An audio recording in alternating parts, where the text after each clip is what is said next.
Max sat on the bare stairs below the attic, wondering whether to tell anyone. This is the opening line in Pauline Clark's The 12 and the Genie. In it, the main character Max, an 8-year-old boy, had just witnessed 12 toy soldiers come to life, who then began to march about and drill. The 12, the little soldiers, are a disciplined and willful group, each one of them a distinct personality. Max spends a lot of time watching them as they go about their duties, helping them when he can. Though Max does conclude that the 12 are prideful. They deserve their own autonomy, and they need to do things their own way. Max has 2 older siblings, 11-year-old sister Jane and 14-year-old brother Philip. They too eventually learn of the toy soldiers and their willful activities, observing their tribulations. But not before Philip had responded to an ad from an American professor who was in search of the 12 due to their connection with the Bronte children. The Brontes were an English family famous for their writings, and the 12 were significant in, well, we'll get to that in a moment. When the 12 learned there was a risk they'd be boxed up and sent to America, they set out on their own to return to Haworth, the family home of the Brontes. And because they needed to do things their own way, Max determines that he can't just box them up and take them there, that the 12 need to do this on their own, that they need to make the trek on their own power, and that Max, Jane, and Philip could only help them as they make their way across the countryside back to Haworth. This was their journey to take. And the 12 do eventually make it back to the Bronte family home, with the help of the siblings, their protective genies. When they arrive, the Haworth home has now been turned into a museum dedicated to the Bronte family and their work. And the 12 join the museum, becoming pieces for patrons to observe by day, and their willful personalities to get up to whatever they want by night. The 12 and the Genie is a story that actualizes the creative spirit of childhood, where reality and imagination mix so thoroughly, and incredible and fantastical stories are told about characters in the minds of the young. The 12 are just such characters, and they hold a special place in the story of the Bronte family. The Brontes were 4 children born in the 19th century to Patrick and Mary Bronte: Charlotte, Emily, Anne, and Branwell. The 3 sisters would become the most famous for their writing, books like Charlotte's Jane Eyre, Emily's Wuthering Heights, and Anne's Agnes Grey. But before the siblings would rise to literary royalty, they were young children who had just received a gift. As Charlotte's diary read, "Papa bought Branwell some soldiers at Leeds. When Papa came home, it was night, and we were in bed. So next morning, Branwell came to our door with a box of soldiers. Emily and I jumped out of bed, and I snatched up one and exclaimed, 'This is the Duke of Wellington. It shall be mine.' When I said this, Emily likewise took one and said it would be hers. When Anne came down, she took one also. Mine was the prettiest of the whole, and perfect in every part. Emily's was a grave-looking fellow. We called him Gravy. Anne's was a queer little thing, very much like herself. He was called Waiting Boy. Branwell chose Bonaparte." The children invented a history for each of these little soldiers, recording their histories in a shared fantasy world called Glass Town. One sibling would write a story, and then another would write a story adding on or in response. These stories were something that would have felt right at home in a pulp fiction or sword and sorcery story. The little soldiers were explorers, officers, and gentlemen, but always up to great adventure about politics, romance, intrigue, and indeed war. And that's natural, right? The 12 and the Brontes are a microcosm of humanity. Humans have always imagined, they've always told and thought up stories, they've always played, and always played at war. And in 1975, those things converged to change games and the way we tell stories forever. Your dungeon master has placed you in a dreadfully precarious position. You're playing the most phenomenal game ever created. Your skin grows cold from your first glimpse of the enormous beast. It's a product of your imagination. Survival depends on a quick, decisive move. Your choices are limited. Stand and fight, or run. Use your lightning bolt. Victory is yours. Win the treasure. TSR Hobbies. Dungeons and Dragons games. Products of your imagination. In 1975, Dungeons & Dragons was published, the world's first RPG. And D&D sprouted forth from Wargames and their community, and in this video, we're going to trace that evolution from Wargames to 1975 and Dungeons & Dragons. We're going to answer the question, how did Wargames spawn D&D? That starts with the beginning, but, well, what is the beginning of Wargames? The origins of wargames are hard to pin down, simply because humans have been playing at war for a long time. From chess to shogi to chatteraji, tafel, and la trunculi, some of our oldest games were at least tacitly about war. Even our youngest have often played at war. This long and winding history makes it difficult to trace the origins of wargaming, but it would help if we first defined what we mean by wargame. Wargames can cover specific historical conflicts, such as the Napoleonic Wars or World War II. They can cover fantastical universes, perhaps grimdark space fantasy, or be as specific as a single battle, playing out the siege of a fictional castle in medieval Germany. Wargames can be used for recreational play, or by professional military personnel for policy and planning. The former is often a critical piece of military planning and the teaching of officers. Thus, it would not be hard to guess that we will decide to begin our journey with just such simulations of war used to train Prussian officers. Part, IDK what part this is. Part something. Prussia and the Kriegspiel. Prussia was a highly militarized state in north-central Europe that rose to major power status in the 18th and 19th centuries, largely due to the strength of its military. Prussia laid at a major geopolitical crossroads, and was the site of many of the battles of the 7 Years' War, the 30 Years' War, and the Napoleonic Wars. As such, the Prussian state was highly militarized, and highly concerned with military readiness, policy, and the training of its officer corps. In this environment, a great interest in teaching strategic and tactical thinking arose.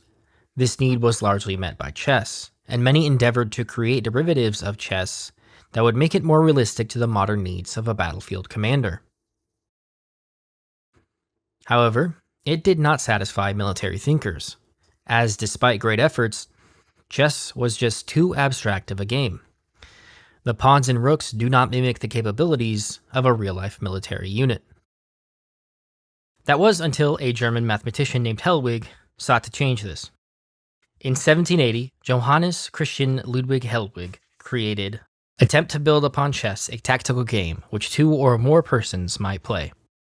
That lengthy title out of the way, it's known commonly as Helwig's Game. Helwig dubbed his invention a Kriegspiel. Helwig sought to create a game that might be easy to pick up for chess players, and that could serve as both a teaching tool for students of warfare and pleasant entertainment. Despite the title, Helwig's Game was largely a departure from chess and previous chess derivatives in many significant ways. The pieces were reclassified into the arms of the modern Prussian army: infantry, cavalry, and artillery. Helwig recommended 104 pieces per side, 6.5 times the standard 16 pieces of chess. The board also, as a necessity, was expanded beyond the size of a standard 8x8 chessboard, sometimes well beyond. Helwig recommends a 49x33 size board for a total of 1,617 squares, but didn't shy away from even larger ones. Helwig personally sold a 2,000 by 2,000 square board. That's an unreal amount of space. Helwig wasn't done either. His game included terrain. Each of the squares of a board could be assigned a terrain type: mountains, rivers, forests. Whatever terrain the player wanted, they could make. There was no set terrain in Helwig's Game, and it did not take place on any specified battlefield. Thus, players could place their mock battle on any battlefield they wished, even ones they made up. It provided for the battles a setting, a place where the game takes place, as opposed to the abstract nowhere of chess. However, while Helwig's Game might sound like a dream for wargame fans and professionals, Helwig had to admit his game fell short in some areas when it came to realism. Scale was the issue.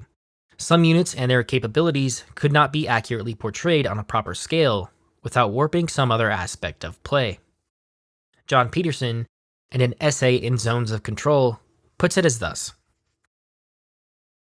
Helwig was, however, keenly aware that his game did not depict military action in an entirely realistic manner.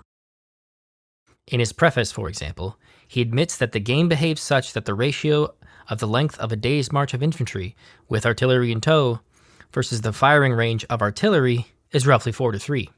Here, the firing range is too far. That is, the firing range is not realistic. Guns of his era could not shoot 75% as far as infantry could travel in a day. Despite any perceived pitfalls, Hellwig's game became mildly popular for both civilians and militaries within Germany, France, Austria, and Italy. In 1797, military theoretician George Venturini built upon Hellwig's game with his own, dubbed Neue Kriegspiel, the new wargame. Venturini added more detail and more complex rules, and transferred the game from the large chessboard with each square denoting a different terrain type to a grid upon a map.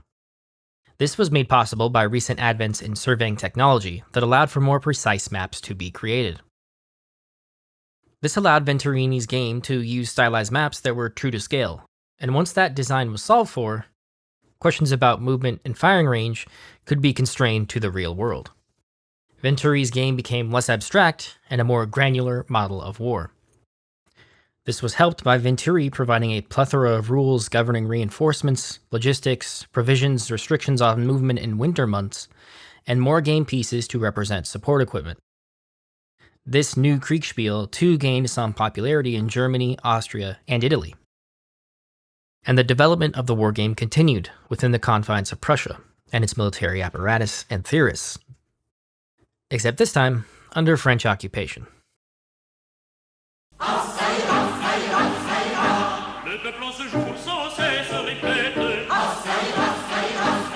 It began with whispers of discontent, swelling into a roar that no king could silence. In the summer of 1789, the Ancien regime of France, gilded with centuries of royal splendor, cracked beneath the weight of its own decadence. Starvation gripped the countryside, the coffers of the monarchy lay barren, drained by war and excess. Enlightenment ideals, once the musings of philosophers, ignited the hearts of the oppressed. The streets of Paris teemed with desperate and the defiant. Then, on July 14th, a mob stormed the Bastille, a fortress that stood as both a literal and symbolic prison, and tore it apart, stone by stone. This was the collapse of a monarchy. It was the death knell of an era, a bloody dawn for a new world, forged in rebellion and idealism.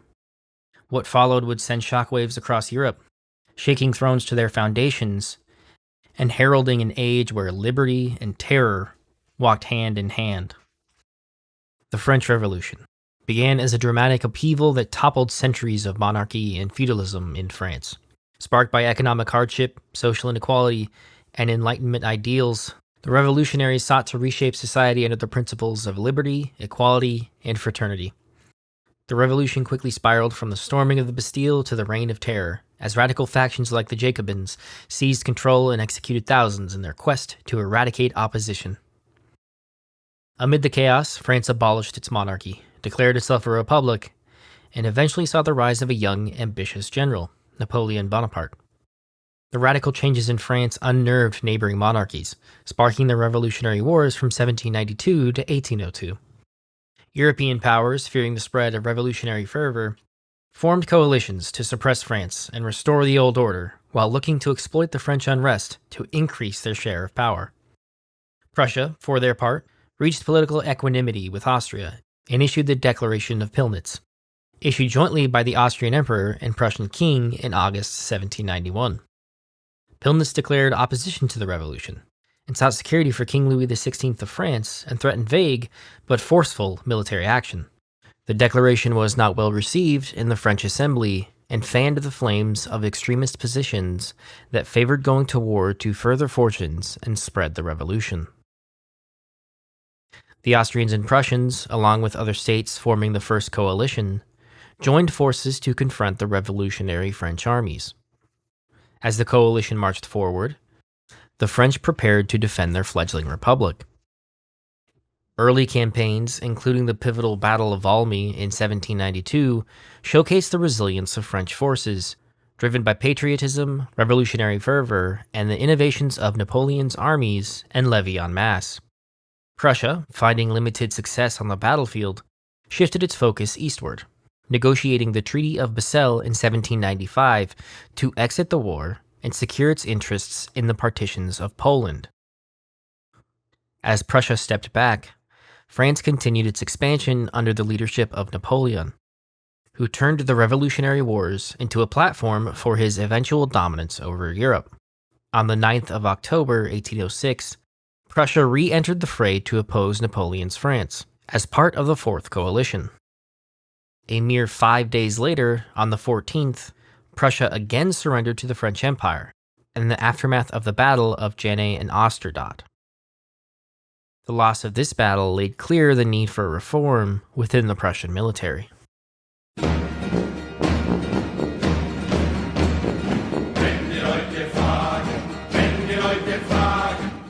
Following Prussia's devastating defeat by Napoleon in 1806, the Prussian people endured 8 years of French occupation.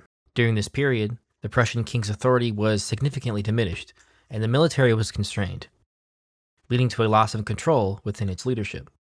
This loss of autonomy led to a crisis of leadership and sparked a period of deep introspection within the Prussian military. Amid this turmoil, bold and unconventional ideas in military science began to flourish. Within this climate of reform and innovation, George Leopold von Reiswitz emerged as a pivotal figure. Growing up, Reiswitz played Hellwig's Kriegspiel and ran games for his schoolmates at college. Though he and his mates could not afford the steep price of Hellwig's game, and so they had to make their own pieces and fill in some gaps with their own rules. Perhaps this being the first instance of a wargame being pirated. From this experience, Reiswitz identified what he viewed as flaws in Hellwig's approach, particularly the division of the battlefield into squares, which failed to reflect the fluid and irregular nature of real-world terrain. In response, he introduced a new innovation, the sand table. This malleable medium allowed players to sculpt landscapes with realistic elevations and contours, enabling more dynamic simulations of battlefields. Reiswitz's system also operated at a scale that was more detailed than earlier maps, offering as yet unprecedented granularity. Reiswitz's improvements extended beyond terrain to include troop representation and the passage of time.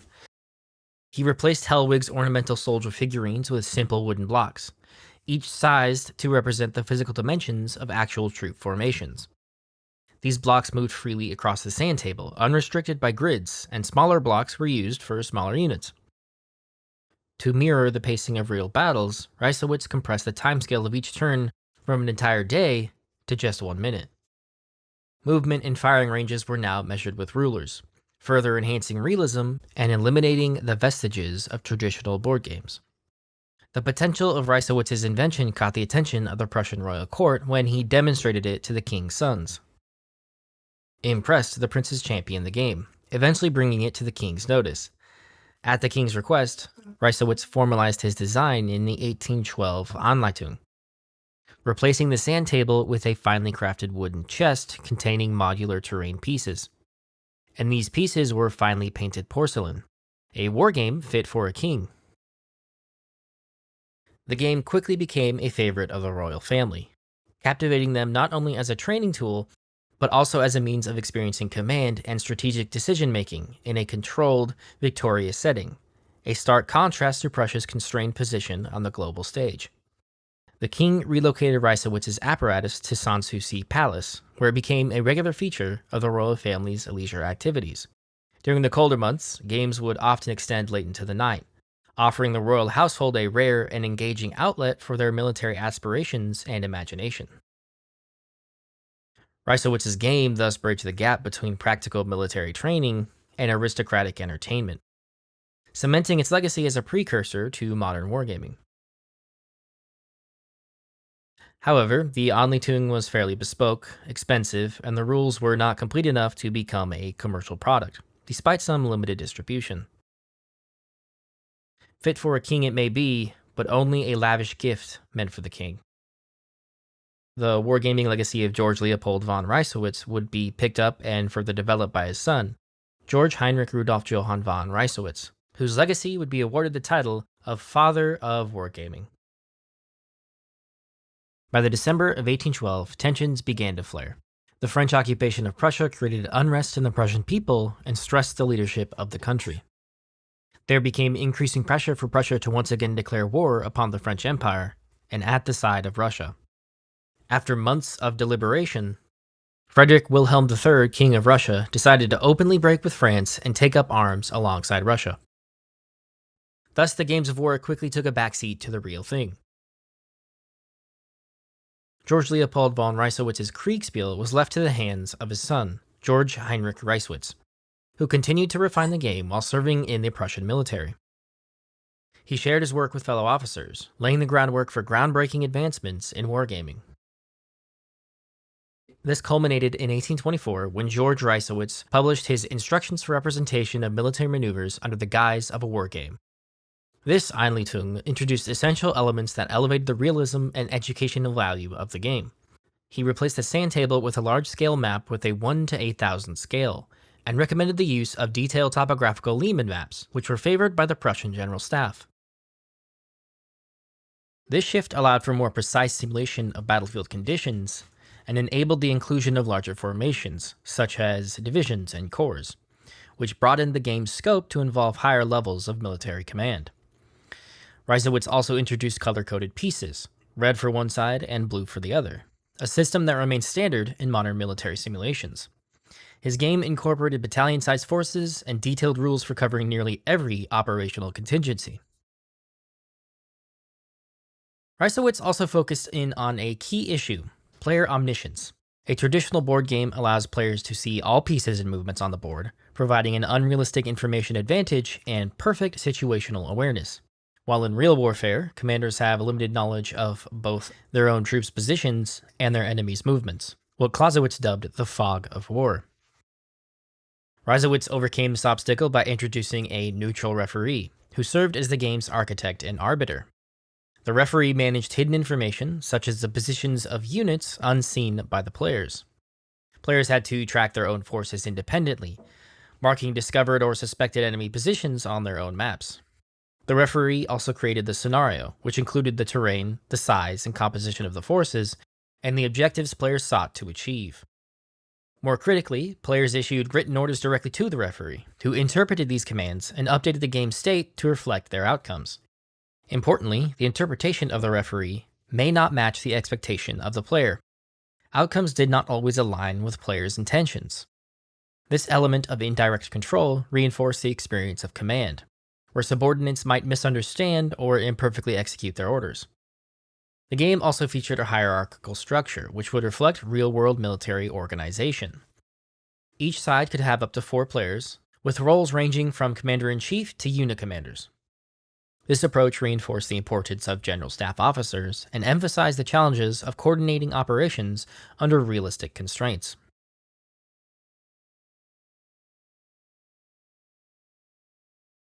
The younger Reisewitz's most impactful change, however, came in the incorporation of probability and statistics to reflect the uncertainties of warfare.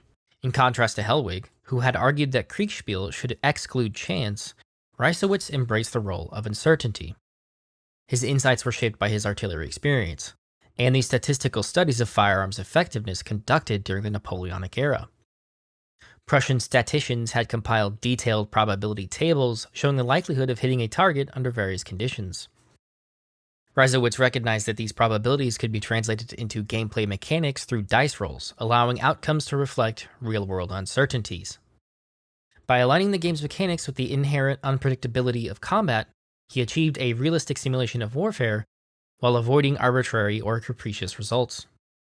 This probabilistic approach allowed Reisewitz to simulate the complexities of command. In real combat, outcomes are rarely guaranteed, unlike in deterministic games like chess. Reisewitz emphasized the importance of uncertainty, ensuring that players experience the same mental and tactical challenges faced by field commanders. Through these innovations, Kriegspiel became a tool for strategic insight and military education. Reisewitz's innovations caught the attention of General Karl von Muffling, chief of the Prussian General Staff, who famously declared, "It's not a game at all, it's training for war." Muffling ensured the game's adoption throughout the Prussian army via royal decree that required every regiment to play it regularly. State funds were allocated to purchase the materials, and by the late 1820s, Kriegspiel had become a fixture of Prussian military training. Muffling combined the game with staff rides, seminar discussions, and terrain studies to create a comprehensive system for educating officers in tactical and strategic problem solving.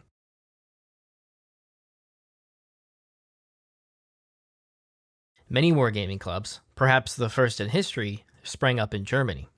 In 1828, a young officer, Helmuth von Moltke Sr., who would go on to become a field marshal, joined a local club. Helmuth von Moltke Sr., for his time as the Chief of General Staff from 1857 to 88, began systematic education and training of operational commanders through the Kriegspiel. Similar to Muffling, Moltke personally led games and exercises combined with on-site visits to test and refine operation plans. This had a positive impact on the officer corps and Prussia's war readiness, which became evident when yet another war broke out between Prussia and France. In 1870, the two rivals once again went to war, except this time, Prussia would come out the decisive winner. One general wrote that the ability to quickly arrive at decisions and the cheerful assumption of responsibility which characterized our officers in the Franco-Prussian War of 1870 to 71 was in no small measure due to the Wargames. After this conflict, other powers adopted the Prussian Wargames. The Austrian, Russian, British, French, Italian, American, and Japanese militaries quickly adopted Kriegspiel-like military exercises. The new Kriegspiel was not without faults, however. While the successes and benefits of Kriegspiel seemed obvious to Prussian leaders, they remained unpopular among the officers that had to execute them. The length and complexity of the game became a hindrance to completion. Continual expansions of the rules to add even more realism and granularity bloated systems. It took a lot of time, effort, and people to learn and run a Kriegspiel. Thus, officers were resistant to embracing wargames and slow to learn them. The playability of the wargame had come into friction with realism. Something needed to change, and that change came with the free Kriegspiel, the free wargame, championed by Clemens Wilhelm Jacob von Meckel and Julius von Verdi du Vernois. This new approach changed wargaming by replacing rigid rules and dice rolls with the judgment of experienced referees. Meckel took early steps in this direction with his 1875 Anleitung zum Kriegspiel instruction to the wargame, advocating for fewer rules while still retaining some structural elements, such as the assessment of fire effects. Verdi fully embraced this idea in his 1876 Beitrag zum Kriegspiel, contribution to the wargame, which eliminated most of the written rules entirely, placing the referee's expertise at the heart of the game. Under the free wargame model, players were divided into two opposing teams, each representing a military force. Referees prepared scenarios in advance, briefing players on general conditions such as weather, geography, and providing situational information relevant to their respective commands. Players submitted initial orders and plans to the referee, who adjudicated outcomes based on their tactical understanding and the constraints of the scenario. The games utilized detailed maps at scales like 1 to 12,000 or 1 to 2,000 to 3,000, along with physical tools like blocks, scales, and dividers to represent troop movements. Referees, sometimes with assistance, ensured that the games progressed fluidly, maintaining a focus on realistic decision-making rather than adherence to mechanics and rules. During this period, Prussians also formalized wargames into three categories based on the scale and purpose. Small wargames, Klein Kriegspiel, focused on company-level tactics and the impact of firepower, typically involving forces of 4 to 6 companies, small cavalry units, and limited artillery. These were used for training at regimental headquarters. Large wargames, Gross Kriegspiel, conducted at the division level. These games tackled broader tactical challenge, including logistics and transportation. Senior officers used them to study complex operational problems. Strategic wargames, Strategische Kriegspiel, played by general staff and senior officers. These simulations address corps and army-level operations, often involving broader strategic planning.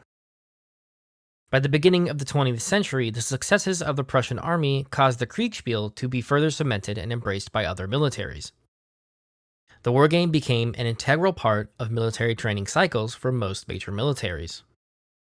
During the winter months, when field exercises were impractical, regimental headquarters held small-scale games, while larger and strategic games were organized at divisional and corps levels.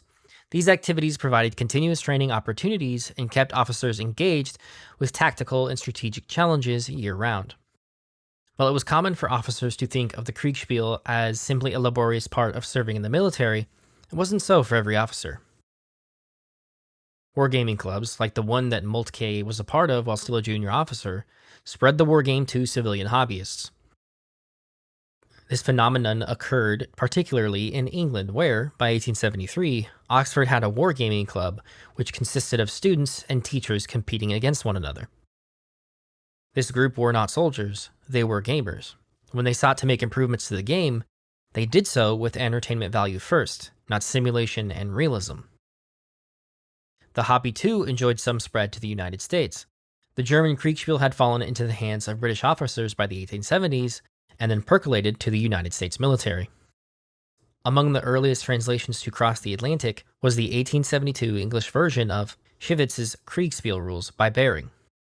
These rules garnered the attention of William R. Livermore, an American Army engineer who advocated their adoption by the U.S. military.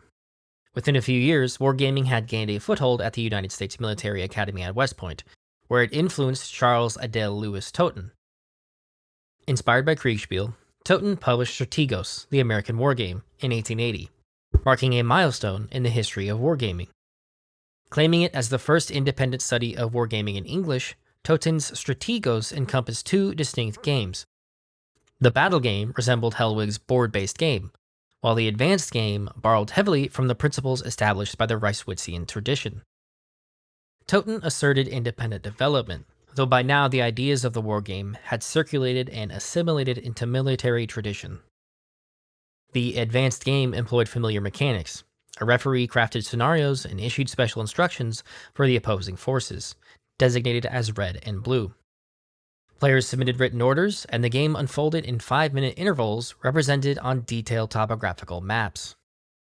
Multiple maps were maintained, one master map for the referee and individual maps for each side. The mechanics of combat resolution included calculating force ratios and resolving outcomes with dice, principles that had circulated widely in military science by the time SCRY-DOS was published. Totten's SCRY-DOS may also claim to be the oldest wargaming rules that the likes of Gary Gygax and Dave Arneson knew firsthand. Although Totten's SCRY-DOS was significant to the American wargaming tradition, it was also burdened with an overwhelming array of rules and tables. The advanced game featured tables detailing probabilities for an exhaustive range of scenarios, including seemingly trivial situations such as constructing a bridge under artillery fire or tracking the spread of fire in wooden buildings. Combat mechanics were particularly complex, with referees required to apply a labyrinth of modifiers and multipliers to dice results, a process so convoluted that it epitomized the type of overspecification criticized by German reformers like Meckel and Verdi.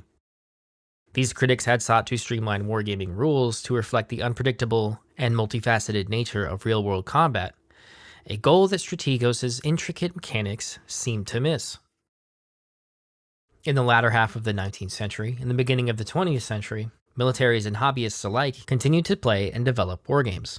Such as Robert Louis Stevenson of Treasure Island and Dr. Jekyll and Mr. Hyde fame. Stevenson experimented with wargames while wintering in 1881. Though he never published any rules, he did publish battle reports of his campaigns. Two notable features of these games did interest the public. The first is the use of a pop gun, firing a lead typewriter piece that would stand in for artillery bombardments. This took Stevenson's wargames much further away from simulation and toward the realm of entertainment and harmless fun. The second was the inclusion of lead miniature figurines. Developments of wargames in lieu of Stevenson's reports began to include ways to utilize miniature soldiers to fight similar battles, though much of them resulted in an incomplete game. That was until another author did endeavor to create and publish wargames rules for use with miniature soldiers and pop guns. H.G. Wells published Little Wars. Little Wars stuck within the Napoleonic era of war, even as science, technology, and war became increasingly intertwined, Wells stuck with the by then dated weapons. This was not for lack of imagination nor understanding, as he had predicted the use of tanks in the land ironclads, grasped the use of airplanes in war, demonstrated by the war in the air, and predicted the atomic age in the world set free.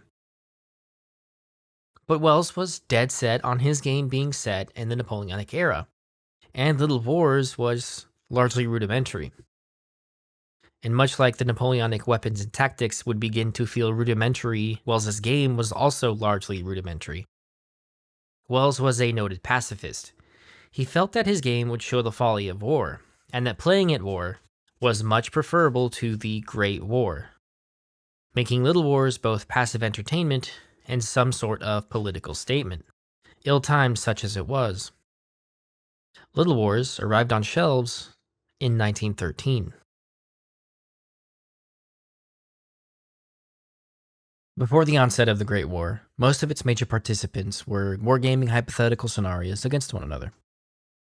Russia's wargames explored how best they could invade eastern Germany, noting that Masurian lakes were a significant barrier that would divide their forces and allow for Germany to take on each of their armies one at a time. It also laid bare that they could not materially support their entire army. Germany, under the leaderships of Alfred von Schlieffen, not only prepared for a Russian invasion from the east, but for a French and British one from the west. The Germans' wargames concluded much of the same as the Russians did, and hoped to be able to take on their armies one at a time. As for the Anglo-French armies in the west, Schlieffen devised a wide sweep through Belgium and the Netherlands. Schlieffen's wargame in 1905 revealed logistical problems, but also predicted the French would advance on Luxembourg, and the encirclements of the Franco-Prussian War could be repeated. In 1905, von Schlieffen was succeeded by the nephew of Field Marshal Helmuth von Moltke, Helmuth Johannes Ludwig Graf von Moltke, aka Helmuth the Younger. The Younger began war planning the negative case for Germany's plans, how France might respond, effectively forecasting the French counteraction. The British, for their part, wargamed their involvement in a war after an inconclusive engagement between France and the Germans, followed by the Germans moving through Belgium. Each of these major militaries planned for an eventual and swift victory. However, the elder Moltke proved prophetic, with his famous saying, "No plan survives first contact with the enemy." From July 1914 to November 1918, the First World War devastated nations, redrew borders, and transformed global politics. The war ended with the signing of the Treaty of Versailles, a peace agreement intended to prevent future conflicts, but heavily weighted with punitive measures against Germany. These measures included severe restrictions on the size and capabilities of the German military. In the interwar years, as global powers sought to learn from the Great War and prepare for future conflicts, Germany faced unique, but not all that unfamiliar challenges, rebuilding its military strength under the treaty's constraints. Lacking the resources and freedom to conduct large-scale military exercises or test new strategies, German military planners turned to paper wargaming as a critical tool for innovation and training. Wargaming became a cornerstone of German military doctrine, enabling officers to simulate battles, refine tactics, and develop strategies within the boundaries imposed by Versailles. These simulations were dynamic and detailed recreations of potential battlefield scenarios, where officers honed their decision-making skills and tested new concepts of warfare. Through wargaming, German thinkers examined how mobility, speed, and flexibility could overcome the static, attritional nature of the First World War. This intellectual effort culminated in the refinement of Bewegungskrieg, or the War of Movement. Bewegungskrieg emphasized rapid, coordinated maneuvers to exploit enemy weaknesses, contrasting sharply with the entrenched static warfare that had defined much of the First World War. These ideas laid the groundwork for Germany's later development of blitzkrieg tactics utilized during the Second World War.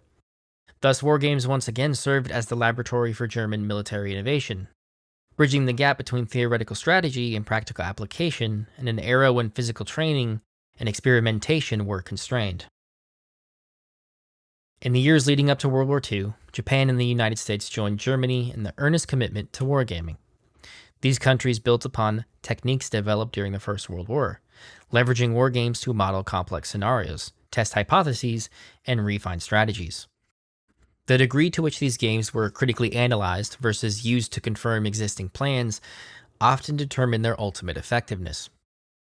In Japan, wargaming became a platform for rigorous discussion and analysis. Early on, the Japanese Navy used wargames to simulate critical operations in the Pacific, including the surprise attack on Pearl Harbor.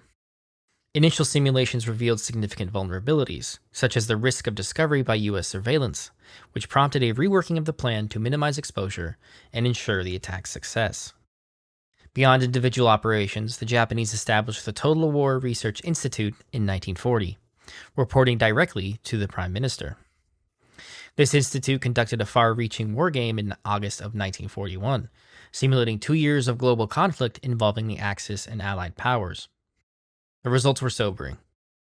The game concluded that Japan would ultimately lose a prolonged war with the United States due to overwhelming economic disadvantages. This grim assessment, however, was classified as top secret and hidden from public view.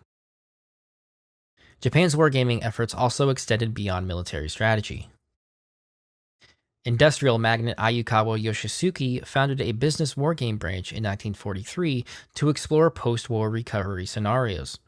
His work was deemed too defeatist by the military government, leading to the closure of the initiative and his eventual resignation. Despite these setbacks, Yoshisuke continued his efforts by founding the Geseki Institute for Economic and Business Gaming, though this too was shut down by authorities. The Japanese also wargamed key battles like the invasion of Midway. However, these simulations revealed a significant flaw: bias. Mitsuo Fuchida, one of Japan's leading naval officers, described the Midway wargame as heavily skewed to favor Japanese expectations, with potential contingencies and unfavorable outcomes dismissed outright. This lack of critical analysis contributed to the devastating Japanese defeat at Midway, underscoring the dangers of using wargames to merely confirm preconceptions rather than to challenge and refine plans. Japan's story illustrates the dull-edged nature of wargaming. While the practice provided invaluable insights and strategic foresight, its effectiveness depended on honest evaluation and a willingness to accept uncomfortable truths. Countries that critically analyzed wargames' outcomes, such as adjusting plans in light of unfavorable scenarios, achieved greater success during World War II than those that used wargames to validate existing presumptions. Wargaming thus played a pivotal role in shaping the course of World War II, not only as a tool for planning but also as a reflection of each nation's strategic culture and decision-making processes. For Japan, the lessons of wargaming were profound, even if they were not always heeded when it mattered most.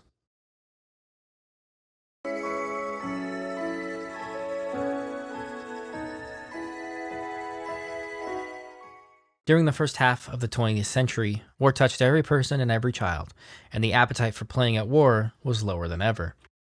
Despite this, the idea of wargaming didn't fade into obscurity. Instead, it lingered in niche circles, evolving slowly through the interwar years. In the United Kingdom, wargaming became associated with miniature figure collectors, particularly in the British Model Soldier Society, the BMSS, founded in 1935. The BMSS, primarily dedicated to the collecting, painting, and displaying of military miniatures, hosted some of the earliest formal wargaming competitions, such as the Tactical Cup Challenge led by J.C. Sachs. However, wargaming itself remained a side interest, with most participants more focused on the artistry of dioramas and historical uniform reconstruction than on the strategy and game mechanics of war. Across the Atlantic in the United States, wargaming began to attract the attention of pacifists and intellectuals, seeking to simulate and understand the principles of warfare without the real-world destruction. Figures like Norman Bel Geddes, an industrial designer and pacifist, explored wargaming as a form of intellectual engagement. Bel Geddes staged long-term campaigns in his apartment. His game was notable for its large terrain map and mechanical devices used to calculate combat results. His aim was to simulate the strategic aspects of warfare while avoiding its destructive consequences. However, Bel Geddes' game did not gain widespread popularity, and he did not publish any rules for others to follow. His efforts, while innovative, remained largely confined to his personal experiments, and did not become a mainstream wargaming phenomenon. Another influential figure, the science fiction writer Fletcher Pratt, created his own naval wargame, published in 1943. Pratt's rules focused on simulating naval battles, where players commanded individual ships and used charts to determine the effects of gunfire, torpedoes, and weather conditions.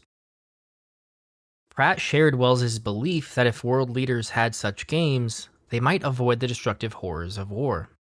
Yet, like Wells, Pratt's hope that intellectual games could prevent war was in vain. During the war, even the producers of miniature figurines were turned to the war effort. contributing to munitions manufacturing. And in the post-wars economy of Europe, where metal materials were hard to come by, German company Otto and Max Hauser created a composite material of sawdust, glue, kaolin, and linseed oil to cast figures. Hauser would name this cheap material elastilin, and it would do well in the post-war economy. Hauser and elastilin will come up again later in our history, with the Siege of Bodenberg. So too will Fletcher Pratt's naval wargame.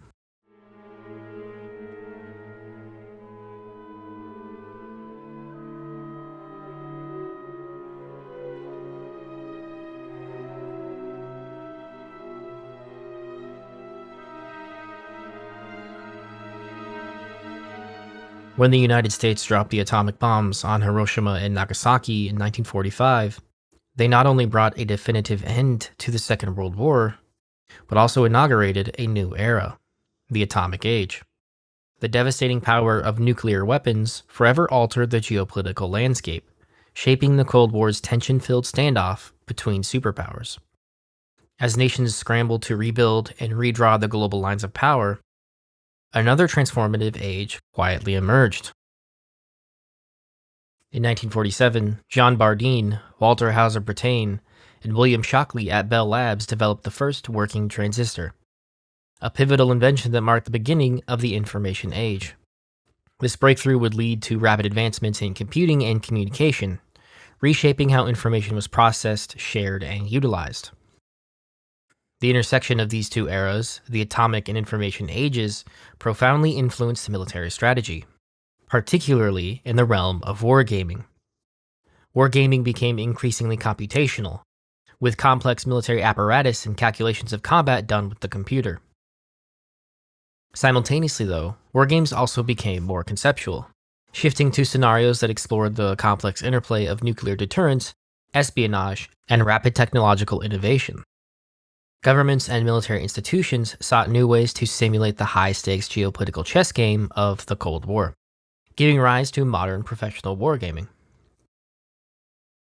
A key intellectual framework of this period was game theory, a field pioneered by mathematicians like John von Neumann and Oscar Morgenstern in their 1944 work, Theory of Games and Economic Behavior. Game theory offered a formalized way to analyze strategic interactions, where the outcomes for each participant depended on the decisions of others. The concepts of game theory, such as the Nash equilibrium, zero-sum games, and the prisoner's dilemma, provided a powerful lens for understanding the complex decision-making scenarios of the Cold War. Military strategists and policymakers applied game theory to nuclear strategy, exploring the grim calculus of mutually assured destruction, and the delicate balance of deterrence. These wargames modeled situations where rational actors faced impossible choices, such as whether to launch a preemptive strike, risk retaliation, or engage in disarmament. They highlighted the paradox of nuclear deterrence. Peace could only be maintained through the credible threat of total annihilation. The information age further expanded the scope and sophistication of wargames. The rise of computers allowed for increasingly complex simulations, where variables such as economic stability, information warfare, and technological innovation could be modeled and tested. These computer-based wargames became essential tools for military planners, integrating game theory principles to simulate the behavior of nations, alliances, and adversaries in scenarios ranging from nuclear brinkmanship to proxy wars. Between the existential stakes, the advent of computers, and the analytical rigor of game theory, wargames in the Cold War period became windows into the shifting paradigms of war.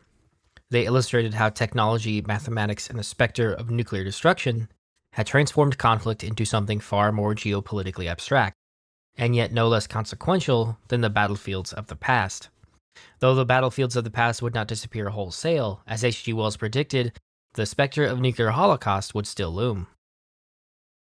And this specter, as well as the yet inaccessible tools of computation, may be why the hobby wargaming community largely stuck to the periods of the 19th century for their games. It also meant that the hobbyist community was still working with paper, cardboard, and dice, and not the complicated and expensive Behemoth ENIAC or IBM 650. This period also marks where the delineation between professional and recreational wargaming became stark. and the hobby began to take its modern form. Professional wargaming, the story of the Rand Corporation, wargaming in the Cold War, and the latter half of the 20th century, is a fascinating story that we must put aside. The decade of the 60s marks where we must transition to our next question. We have answered how war became a game.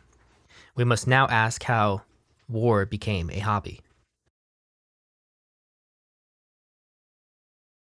Part 2, subsection something, part something. A hobby community develops, and the modern wargame is born. The popularity of wargames and miniature figures among the general public waned during the turbulent years of the World Wars. The wasteful destruction of these conflicts and the global mobilization of resources to support the war effort left little room for such hobbies. When this gave way to the atomic and information age, and the prosperity of the 50s, the horrors of war began to recede into memory, and wargames began to become a proper commercial hobby. The coming luminaries and players of the wargaming hobby were largely American children born during the Second World War or shortly after, and thus they likely did not have any direct memory of the war. In addition, the American populace did not experience the same devastation their contemporaries in Europe and the rest of the world did. While the world rebuilt, the American economy thrived, and nationalism and patriotism soared after the defeat of the Axis powers. The development of modern wargaming reflects a confluence of innovation, creativity, and grassroots enthusiasm, all of which laid the foundation for a thriving hobby. One of the pivotal figures of this early period was Charles S. Roberts, a Baltimore native who would go on to found one of the most influential companies in wargaming history. Born in 1930, Roberts was just 15 years old when World War II ended. 7 years later, he completed a 4-year stint in the U.S. Army, returning home with a commission in the Maryland National Guard. Roberts wished for a commission in the regular U.S. Army, but at this point he had not yet received one. In preparation for his anticipated military career, Roberts considered ways to develop his understanding of battlefield tactics. He concluded that designing a wargame could be an effective way to explore strategic and tactical concepts relevant to an infantry officer. Roberts began working on his own wargame, Tactics. His game was largely a revisitation of the ideas of Hellwig, returning to the abstract grid and wooden, though in this case cardboard, pieces. Roberts was satisfied with his game, and imagined others would want to play it as well. So, in 1954, he began selling his game by mail. Tactics is considered a new type of wargame, and marked a delineation in the wargaming hobby between miniature wargaming and board wargaming. Little Wars and games of its like were played with miniature figurines, while wargames like Tactics were shipped for the mass market with maps, pieces, and rules all in one box. The trappings of your typical board game. Board games are successful largely because they can be a singular purchase. They can be enjoyed for a night and then packed back up all in one box for next time. Miniature wargames, on the other hand, require a much larger investment: the purchasing, assembling, painting, or otherwise customizing of miniature figures. This makes for a larger money and time investment. This upfront cost of miniature games made it such that board war games had a larger audience because they were far more accessible. Roberts continued to refine his game, adding a hexagonal grid, refining the movement of pieces, and adding optional rules, among other things. This culminated in Roberts' founding of Avalon Hill Games, named for the neighborhood in which he grew up, to publish Tactics 2 in 1958. This same year, Roberts continued to revise his game and published Gettysburg. This was the first historical simulation published by Avalon Hill, and this game would be the vehicle for wargames to reach their broadest audience yet, thanks in part to celebrations for the upcoming centennial of the battle. Avalon Hill and Roberts are credited with defining this generation's wargames, creating a community and demonstrating the commercial viability of wargames, though with very narrow margins. However, this wasn't just through their games. Avalon Hill helped foster a hobby wargaming community through its house publication, the Avalon Hill General. The first issue was published in May of 1964 and covered the games of the company. In the General's wake, many amateur fanzines would spring up, and fanzines would become a tradition in the hobby, an important one. one of the most significant for miniature wargaming, preceded the General by 8 years. Jack Scrooby, a Californian hobbyist with a passion for miniature soldiers, stands as one of the earliest champions of modern wargaming. In the 1950s, Scrooby participated in a local wargaming group affiliated with the British Model Soldier Society. However, Scrooby grew frustrated with the BMSS Bulletin, a periodical put out by the club, which dismissed or neglected the inclusion of wargaming material in favor of static displays and dioramas. Seeking a more dynamic outlet, he took it upon himself to create a dedicated publication. In January 1957, Scrooby launched the Wargames Digest, the first journal devoted exclusively to wargaming. The digest served as a vital platform where enthusiasts could exchange ideas, debate tactics, publish rules, and recount the outcomes of tabletop battles. This publication played a pivotal role in fostering a sense of community, connecting wargamers from disparate regions and creating a shared identity for the burgeoning hobby. Scrooby's contributions extended beyond the digest. He was an innovator in producing affordable metal miniatures, a necessity for wargamers who otherwise relied on expensive imports or handmade figures. His miniatures became synonymous with the hobby, and he supplemented them with rulebooks and pamphlets designed specifically for miniature-based wargaming. Scrooby would later provide miniatures for Gygax's chainmail. As demand for his journal grew, Scrooby enlisted notable British wargamers Tony Bath and Don Featherstone to co-edit the digest, ensuring transatlantic collaboration and a broader scope for the publication. 3 years after the digest debut, and 1 year after Gettysburg was published, another important wargame entered the market, though one with a much more conceptual flair. Diplomacy, a strategic board game that focused on negotiation, alliances, and backstabbing. Designed by Alan B. Kallhammer in 1954 and published in 1959, it's a game that emphasizes negotiation and player interaction. The goal is to control the majority of supply centers on the map, which are critical territories that support armies and fleets. Players control these armies and fleets, which they use to occupy and defend territories. There are no dice or random elements. All outcomes are determined by player actions. At the start of each round, players openly or privately negotiate alliances, deals, and plans. This phase is critical, as players must persuade, manipulate, or deceive others to gain an advantage.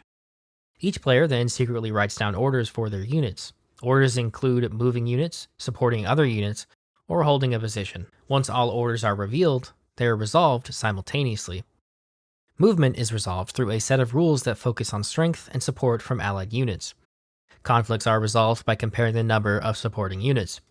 A unit moving with one support beats a unit moving with no support. A unit holding with one support can resist a single unsupported attack. Ties go to the defender. If two units of equal strength attempt to enter the same territory, neither succeeds, and the territory remains controlled by the defender. Diplomacy is known for being intense and emotionally charged.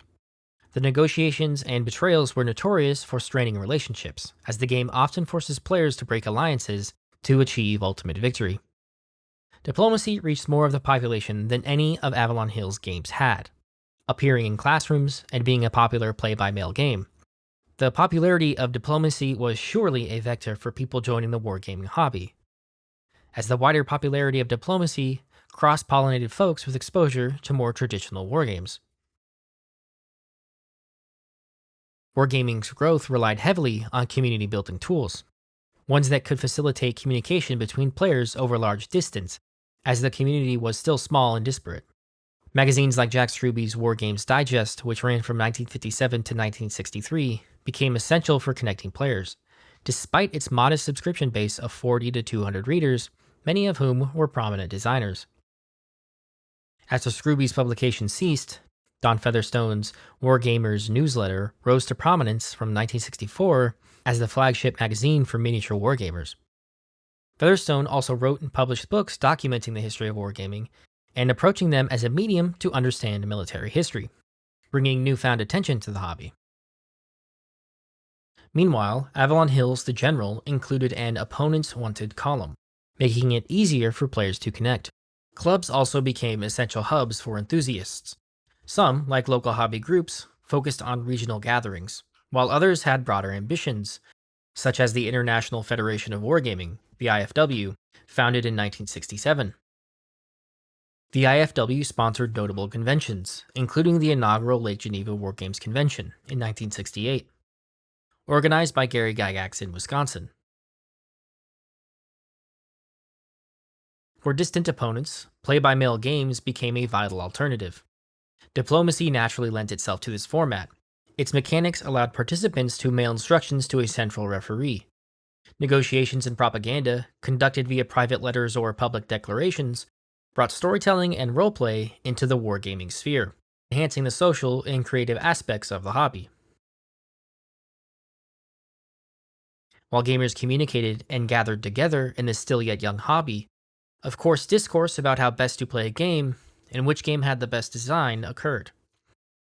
And anybody who has played enough tabletop games themselves eventually dip a toe into the design sphere.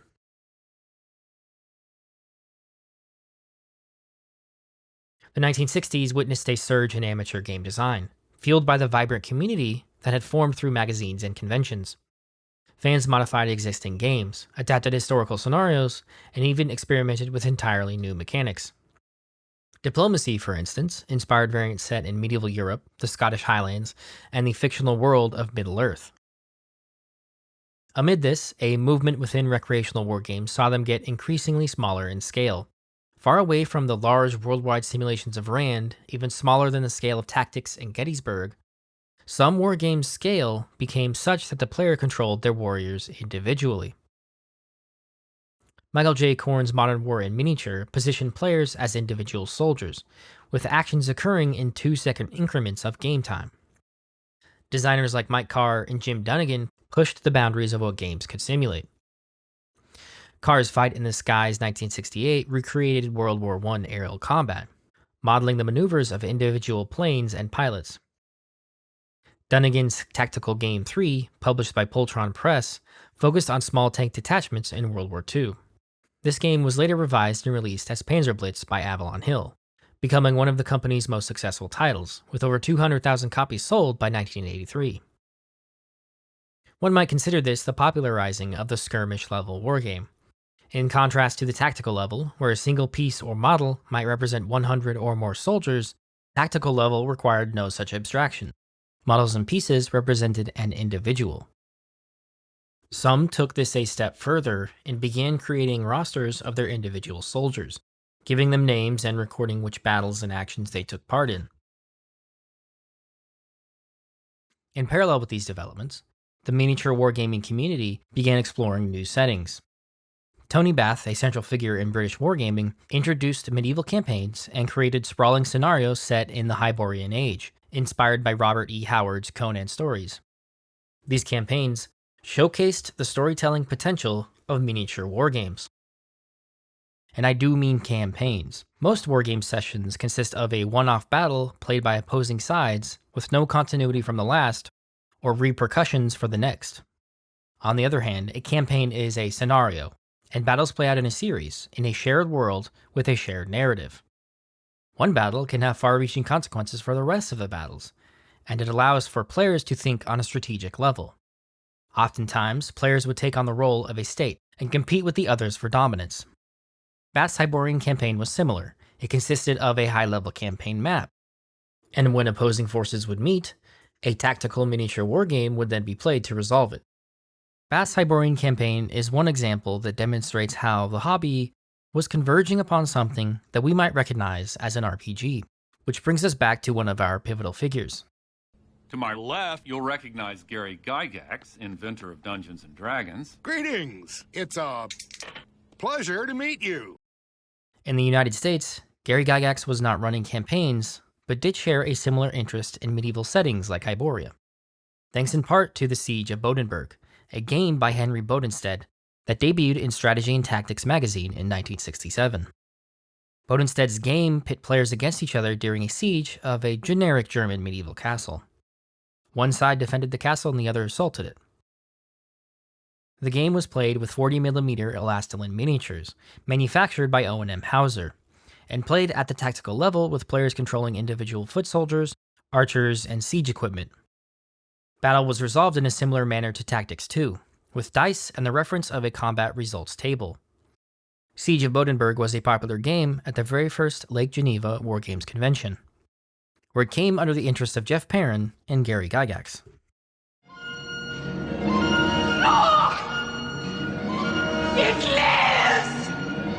This brings us to our next question. How did wargames become RPGs? And that really is a question of how wargames became Dungeons & Dragons, which might feel sudden when considering the length of the first section, but here we are, because the evolution of the wargame into the role-playing game happened alongside the formation of the modern hobby and its continual development.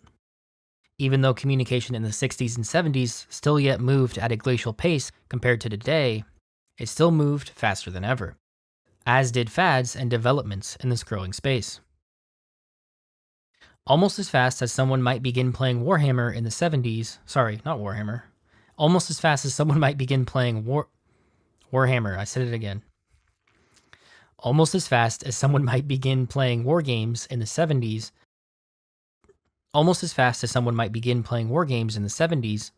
many will soon be playing Dungeons & Dragons. No accounting of how D&D came to be would be complete without the treatment of wargames, a hobby that Dave Arneson and Gary Gygax were steeped in when they co-created Dungeons & Dragons. Both of the creators had Avalon Hill's Gettysburg to thank for what would become a lifelong passion. And the next stop in our journey will be those two authors, to which Gygax's story is often given more words, and that's due to a few reasons. The first being that the two shared a rancorous relationship during and after the development of D&D, and Arneson was often not given due credit. The second reason, and related to the former, is that Gygax was the much more prolific writer and visible personality. By the time D&D was published, Gygax enjoyed an esteemed place in wargaming circles for all his frequent contributions to periodicals and Gen Con. Even into the 2000s, Gygax often recounted stories of the aughts of D&D on web forums that often diminished Arneson's contributions. This is contrasted with Arneson, who lived a relatively quiet life, sticking to his own games and groups. As such, there's simply more material to draw on when recounting Gygax's contributions to the hobby and development of the world's first role-playing game, but do not take that as a meaning to diminish Arneson's contributions. D&D would not have existed if not for the confluence of both authors, their experiences, and the circumstances around them, as this video has set out to explore. Thus, our next question to address begins with those authors, and like many narratives, this too will start with Gary Gygax. Gary Gygax was born in 1938 in Chicago, Illinois, before moving to Lake Geneva, Wisconsin, at the age of 8. Growing up, Gygax enjoyed pulp and fantastic fiction, such as Jack Vance, H.P. Lovecraft, and Robert E. Howard. Gygax was a voracious game player, and that extended to adulthood, especially for wargames. In the 1960s, as an adult, that appetite for games also extended to writing about games. Gygax frequently contributed to the periodicals and fanzines about wargames, such as The General and the International Wargamer.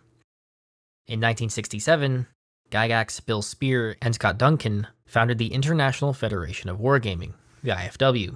The IFW was a collection of more local clubs throughout the country, such as the Wargamers in Lake Geneva, Gygax, Terry and Rob Kuntz, Jeff Perrin and Don Kay, and the Midwest Military Simulation Association, which included figures like Dave Arneson and Dave Wesley, among others.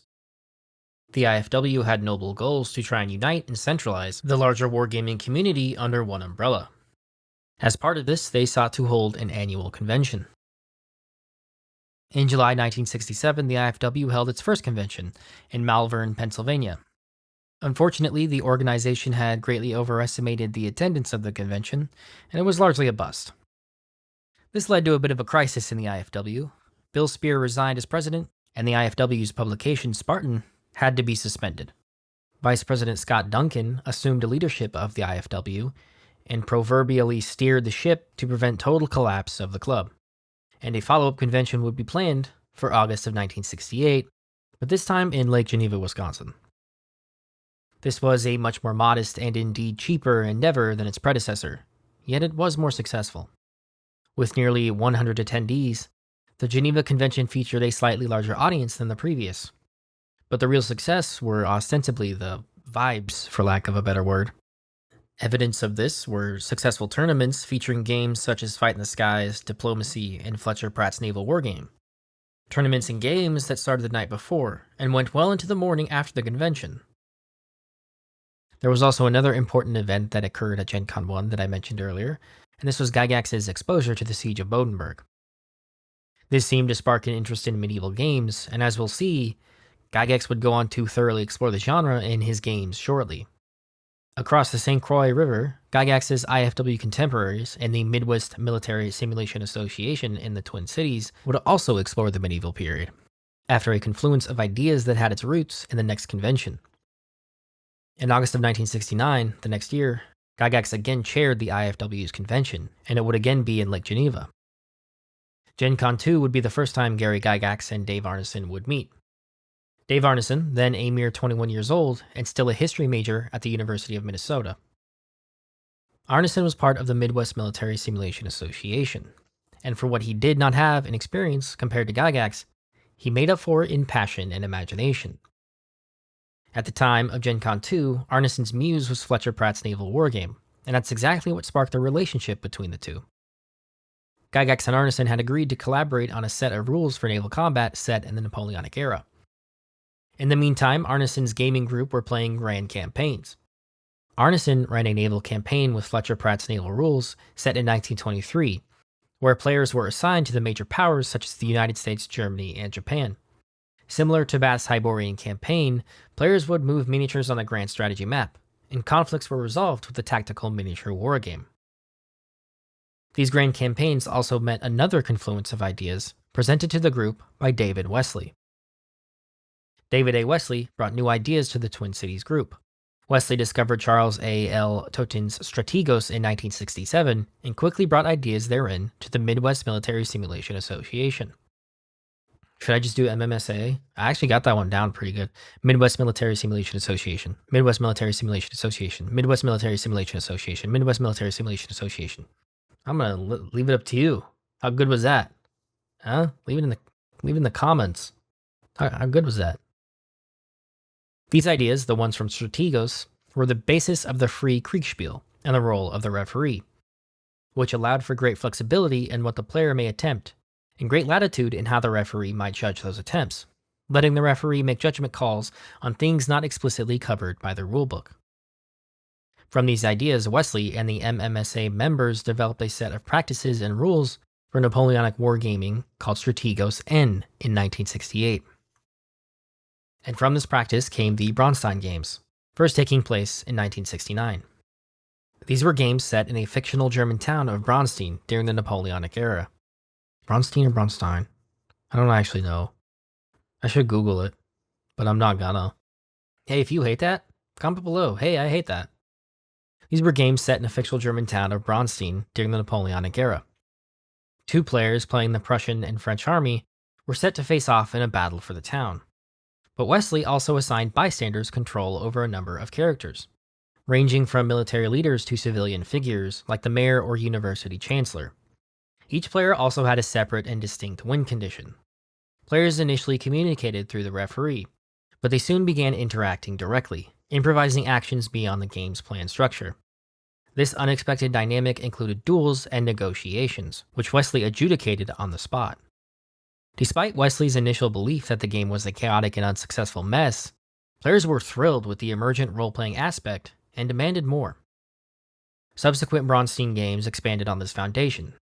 For instance, Wesley's Banania scenario centered on a political coup in a fictional Latin American nation. When David Wesley was deployed to serve in the US Army, his players continued to run Braunstein games, including Dave Arneson. Arneson also had ambitious ideas for larger games involving players from across the country. After Gen Con 2, a game began which involved his Twin Cities playgroup and the Lake Geneva group. This game used a Napoleonic diplomacy variant, earlier developed by Gygax, that functioned as a large-scale strategic map and then used miniatures to resolve conflicts.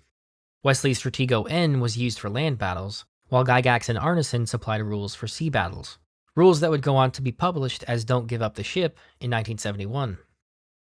This was a Herculean effort for Arneson to referee, involving miniature battles and correspondence from across the country. Meanwhile, over in Lake Geneva, Gygax was fully exploring the medieval period. Gygax formed the Castle and Crusade Society as a subgroup of the IFW. Its newsletter, the Doomsday Book, published detailed rules for medieval combat, including systems for jousting and man-to-man fighting. These rules introduced mechanics for armor classes and weapon effectiveness, creating a granular simulation of medieval warfare on the individual scale. Gygax was spurred on by Jeff Perrin's variant Siege of Bodenberg rules, and the two compiled these ideas into Chainmail in 1971. Chainmail was published by Guidon Games, ran by Don Lowry, a small games shop owner that wanted to begin publishing games to support his sales. While Chainmail was fully set in the familiar medieval setting that the Siege of Bodenberg was set, it also included a fantasy supplement. This fantasy section was contentious in wargaming circles, as some did not want to mix fantasy settings into their historical wargame scenarios. One of the gamers who seemed to enjoy Chainmail and have no issue with its fantasy supplement was Dave Arneson. Arneson grew tired of the role of referee for the Napoleonic diplomacy game and sought to start a new medieval Bronstein-style game in his local gaming group that used the man-to-man rules of Chainmail. Following in the style of the Bronstein games, Arneson named his campaign after its setting, Blackmoor. Arneson's new game drew inspiration from Conan the Barbarian, classic B movies from Hammer Studios, and Ray Harryhausen. Set in the Great Kingdom, Blackmoor was located at the tip of the Great Bay, a central region in the fictional map created by the Castle and Crusade Society.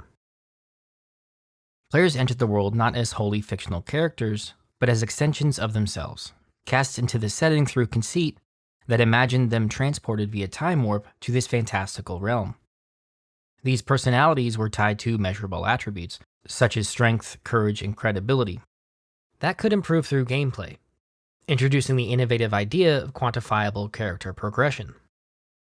This system, rooted in the Napoleonic simulation campaign, was further developed through experience points, allowing players to enhance their abilities by performing relevant actions, such as fighting or exploring.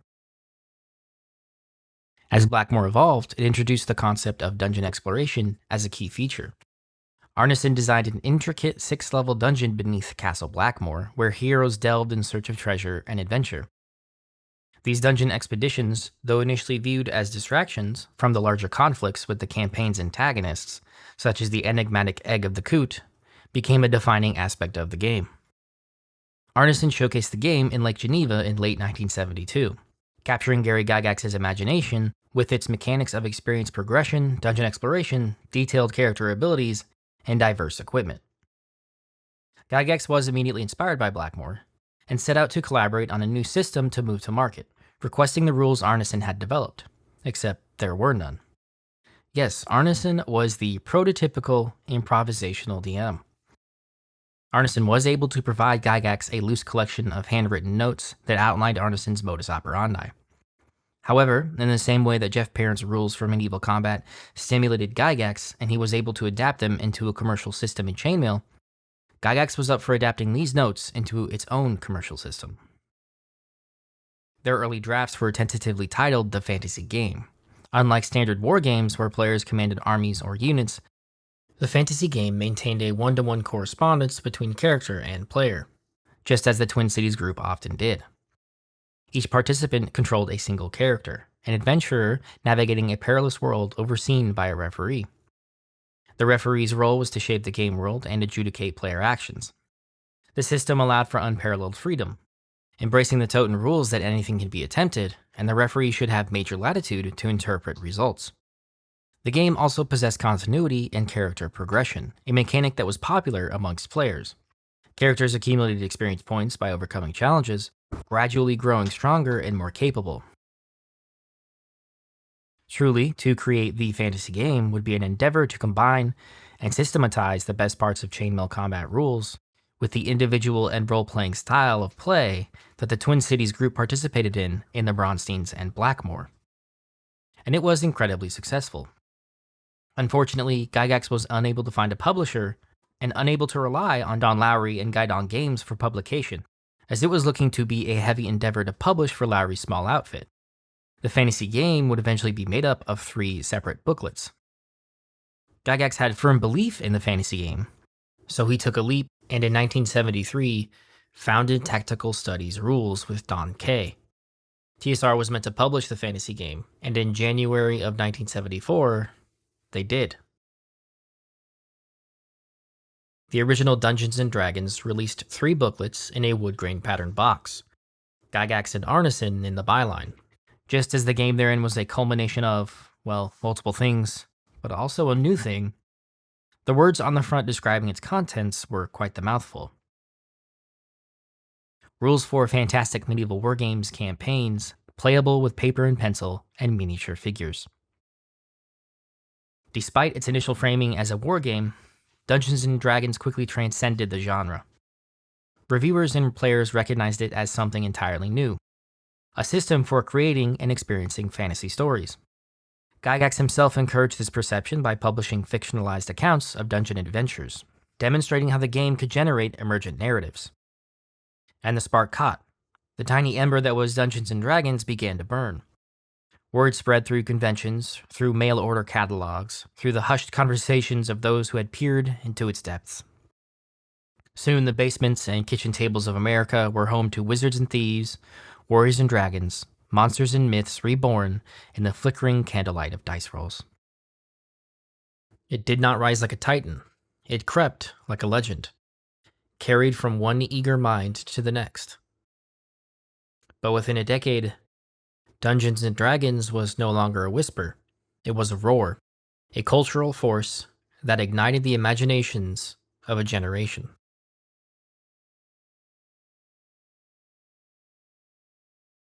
The development of Dungeons & Dragons was the culmination of years of experimentation within the wargaming community.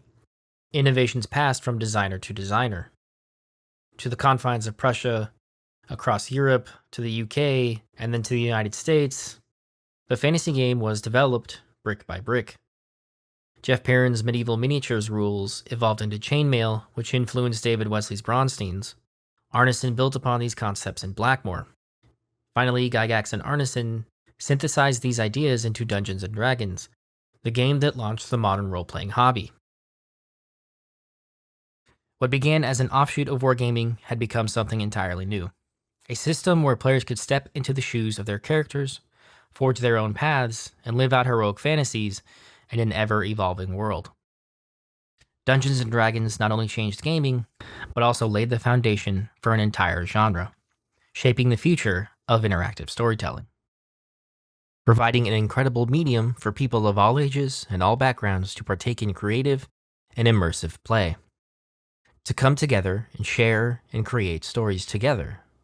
To create their own version of the 12 in their own version of Glass Town. If you made it this far, thank you so much. Also, how you doing? You doing okay? I sure hope so. Let me know in the comments.